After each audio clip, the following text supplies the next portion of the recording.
अनीता ने हमेशा एक सुखमय वैवाहिक जीवन का सपना देखा था, जिसमें प्रेम, सम्मान और स्नेह से भरा घर हो।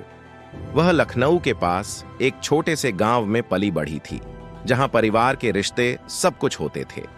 जब उसकी शादी सुनील से हुई तो उसे उम्मीद थी कि उसे भी उसी तरह का करीबी और गर्मजोशी से भरा परिवार मिलेगा, जैसा उसने अपने माता पिता के साथ महसूस किया था। लेकिन जिंदगी ने कुछ और ही तय कर रखा था। सुनील का परिवार कानपुर के एक बड़े घर में रहता था। अनीता का स्वागत तो गर्मजोशी से हुआ, लेकिन जल्द ही उसे एहसास हुआ कि यहाँ का माहौल उसके सपनों से अलग था।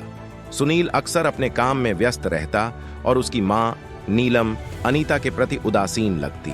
पर एक व्यक्ति था जिसने अनीता का खास ख्याल रखा, उसके ससुर रमेश। रमेश एक सेवानिवृत्त स्कूल शिक्षक थे, जो बहुत कम बोलते थे, लेकिन उनके पास बहुत ज्ञान था। वे मृदुभाषी थे और उनके मोहल्ले के लोग उनकी दयालुता के लिए उन्हें बहुत सम्मान देते थे। परिवार के बाकी सदस्यों के विपरीत रमेश अनीता पर ध्यान देते थे। वह अक्सर उससे उसके दिन के बारे में पूछते, उसकी रुचियों के बारे में जानना चाहते और यह जानने की कोशिश करते कि वह अपने नए जीवन में कैसे ढल रही है। एक शाम जब अनीता फिर से सुनील की अनदेखी और नीलम की आलोचनाओं से दुखी थी, वह रसोई में अकेली बैठी थी और उसकी आंखों में आंसू थे। रमेश ने उसे वहां बैठे देखा और चुपचाप उसके पास आकर बैठ गए। बिना ज्यादा कहे उन्होंने उसके कंधे पर हल्के से हाथ रखा और कहा, बेटा, सब ठीक हो जाएगा। तुम अब इस परिवार का हिस्सा हो और चाहे कुछ भी हो, मैं हमेशा तुम्हारे साथ हूं। उनके शब्दों ने अनीता के दिल को गहराई से छू लिया। उस दिन के बाद उसे रमेश की उपस्थिति में सुकून मिलने लगा। वे एकमात्र व्यक्ति थे जो उसकी तन्हाई और संघर्षों को समझते थे। हर शाम जब सुनील और नीलम अपने काम में व्यस्त होते, अनीता रमेश के साथ आंगन में बैठती और उनके पुराने किस्से सुनती। वह अपनी युवावस्था के संघर्षों, एक शिक्षक के रूप में अपने अनुभवों और परिवार को संभालने की चुनौतियों के बारे में बताते। धीरे धीरे अनीता को उनके साथ अपनापन महसूस होने लगा।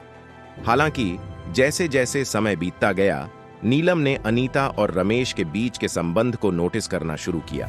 वह एक ऐसी महिला थीं जो परंपरागत मान्यताओं में विश्वास रखती थीं, जहां बहुएं बड़ों से दूरी बनाए रखती हैं। उनका जलन बढ़ने लगी और वह ताने मारने लगीं। तुम्हारे पास बाऊजी के साथ बैठने का बहुत समय है ना? घर के काम पर ध्यान नहीं देना चाहिए, वह कड़वी आवाज में कहती।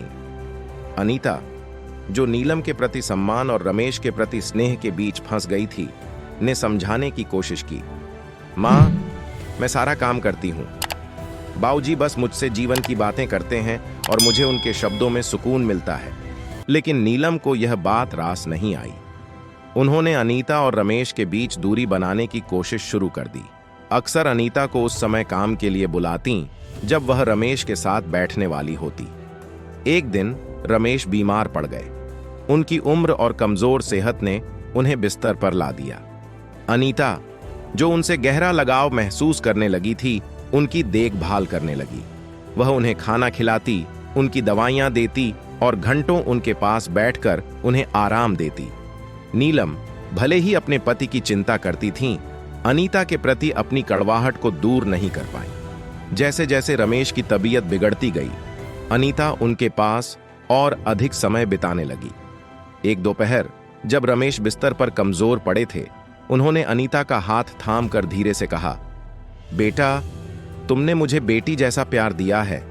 इस घर में तुमने बहुत कठिनाइयां झेली हैं, लेकिन याद रखना, तुम्हारी दयालुता हमेशा जीत जाएगी। मेरे पास अब ज्यादा समय नहीं है, लेकिन मैं चाहता हूं कि तुम जानो कि तुम बहुत प्यारी हो। अनीता की आंखों से आंसू बहने लगे और उसने रमेश का हाथ कसकर पकड़ लिया। उसने कभी सुनील के परिवार से इस तरह के स्नेहपूर्ण शब्द नहीं सुने थे।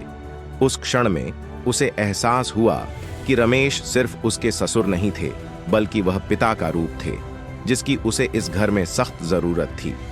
कुछ दिन बाद रमेश शांतिपूर्वक इस दुनिया से चले गए।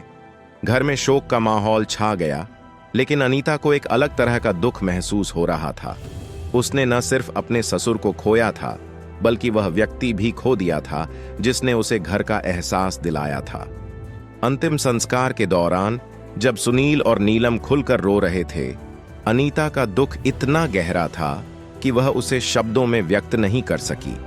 उसने वह व्यक्ति खो दिया था जो सच में उसकी परवाह करता था, जिसने उसे वह स्नेह और अपनापन दिया था जिसकी उसे तलाश थी। रमेश की मृत्यु के बाद घर का माहौल बदल गया। नीलम का व्यवहार थोड़ा नरम हो गया, लेकिन रमेश द्वारा छोड़ा गया खालीपन कभी भर नहीं सका। सुनील, जो अब अपने परिवार पर अधिक ध्यान देने लगे थे, अनीता के प्रति अधिक संवेदनशील होने की कोशिश करने लगे, लेकिन अनीता जानती थी कि चीजें अब कभी वैसी नहीं होंगी। रमेश का प्यार उसके जीवन में एक शांत, स्थिर उपस्थिति था, और भले ही वह चले गए हों, अनीता उनके शब्दों को संजोकर रखती थी। दयालुता हमेशा जीतती है, उन्होंने कहा था, और आने वाले सालों में अनीता ने उस घर में अपने जीवन को उसी स्नेह और विवेक से जीने की कोशिश की जिसे उसके ससुर ने उसे सिखाया था। फिर मिलते हैं एक नई वीडियो के साथ। तब तक आपका ख्याल जरूर रखिए और मेरे चैनल को जरूर से सब्सक्राइब, शेयर और लाइक कीजिए।